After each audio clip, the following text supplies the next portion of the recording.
It's the end of May 2025, and what better time to check out the best Playdate game of 2024 as voted for by, I don't know. It's also after Eurovision, so as you can tell from my accent and my general grumpiness, I'm numb to all kind of votes, both public and jury.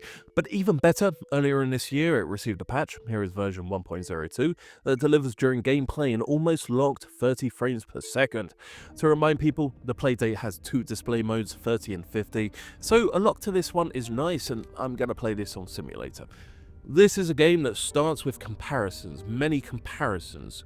You start off with a crank story that kind of looks like Zelda. We're in an underground bunker of sorts because the surface has been ruined, kind of like Metro 2033.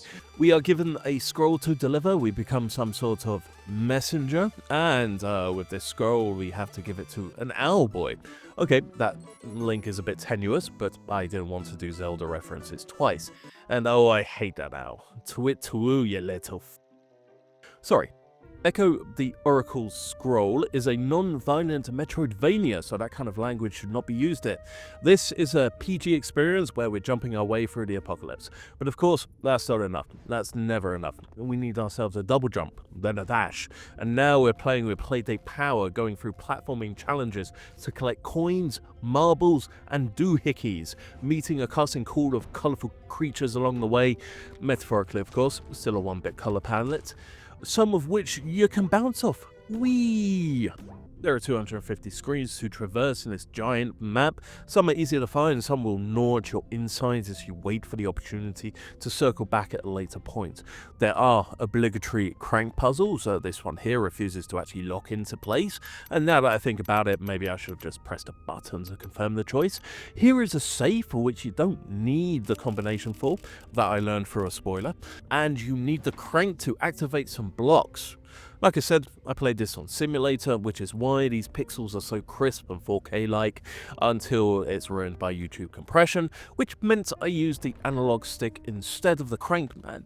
It's fine. It's a necessity, but not an overly arduous one. It's a good example of a Metroidvania and uses the improvements from the ever-increasing moveset well. There are challenges in these towers which see you ascending. Not sure if the clock actually has an impact, I was just that good. But if I wasn't that good, the penalties can be limited. There are 4 levels or worlds or whatever, and whilst there are connection points between various of them, these are massive and very obvious, but mostly they are self-contained, with most of the traversal between levels taking place through the lift, which you first need a passport and a stamp for, like Phantasy Star 1 on the Master System. So if you fall down a gap, expect to be sent back to somewhere in the same world. This can be annoying. This was annoying, but it could have been so much worse at the beginning. Then you move on to environmental hazards, and despite it being non-violent, there are hearts to lose, and if you lose them all, then you go back to the last campfire that you spent your souls on. I mean, just relax by. How long ago was that? Yeah, sometimes it can be painful. There are also 2 sorts of unlocks here. There is of course natural progression, which is dictated by the game. There are places locked off until you get your double jump, platforms which are slightly too far away until you get your dash. But if you want to fast travel, yeah, that's locked behind the second type, which is this kind of strange vendor. Hello, stranger. That you exchange coins for. Actually, no, he just looks at them and admires your coins. The vendor just wants to know there is still some life left in this hellhole, and something shiny like a silver coin, which wasn't even enough for a pack of chewing gum back in the day. Collects enough for a can of whatever you fancy, and you can get fast travel. Yes, fast travel is locked away behind a vendor. There are also other fun things which provide solutions further down the line, so it's worth it to regularly collect the coins and make your way back. But then, how do you know which ones are attainable and when? Like any good Metroidvania, this is potentially a speedrun game. There is a whopping 1 speedrunner, but there's a Playdate game at GDQ this year, and this is a good candidate to learn if you want there to ever be a second. And this one runner has completed the game in 31 minutes. It took me a little over 3 hours in total. Metroid Fusion, this is not.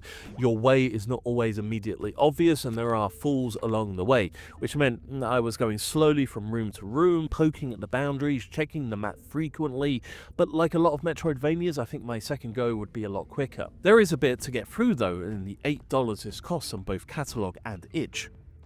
My only complaint going through the early stages was the lack of fast travel, and this was resolved through gameplay. Yes, it is only 30 FPS, but it's also a handheld system with a game developed by one person. You can tell it is 30 FPS, but it's perfectly playable, and since there is only so much real estate available, it's not as if I was trying for pixel-perfect jumps. I wasn't particularly sure on the puzzles and how they were to be solved. For this safe, I do get most of the combinations later on in the document. Another one, I didn't. I got a code, it didn't work for this one, or another one, but apparently these are riddles. I suppose this is nice for a community like the Playdate to come together to talk about things, and the developer has been very friendly in answering everyone's questions, including mine, on the Discord. But the requirement to finish the game is rather lenient. You don't have to get all the things, just some of the things, and eventually these are labeled for you to help you along the way, and with the power of the hopefully unlocked fast travel does mean that the end cleanup is rapid and rather fun, expanding the edges of the map that little bit further to peek through those new paths. Light spoilers for the ending, I found it disappointing. Others have found it disappointing. The dev agrees and says he's a nice chap. We'll look at it. You can interpret it in a few ways, and I do like this aspect of it. I enjoy a little bit of vagueness in life, but this is a Metroidvania with a percentage system, so it gives the opportunity for a simple point-based epilogue to be introduced. Would it have been better if we collected all the things?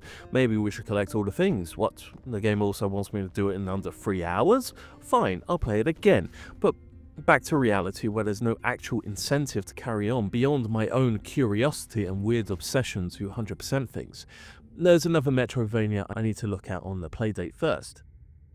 I can see why this won Best Playdate Game of 2024. I enjoyed Angel Pop more, but the quality and the appeal is easy for me to see, and why normal people would gravitate towards it. It offers an interesting world with good challenges, and a sense of progression that only Metroidvania and its offshoots can afford for a chunky adventure for a not so bad $8. I enjoyed my time with this, and since it looks like the dev will go back to it, one which I will look forward to returning to later in the year. There are crashes, well, I had 3 in total, but I did play this on the infamous Playdate 2.7.2 firmware, so I'm more than willing to blame that for the time being. Save often, but mine tended to kick in after about an hour of playtime. But yeah, that's it for Echo the Oracle Scrolls, but there's another Metroidvania that came out recently. Let's hear how it stacks up against that. Until next time, thanks for stopping by.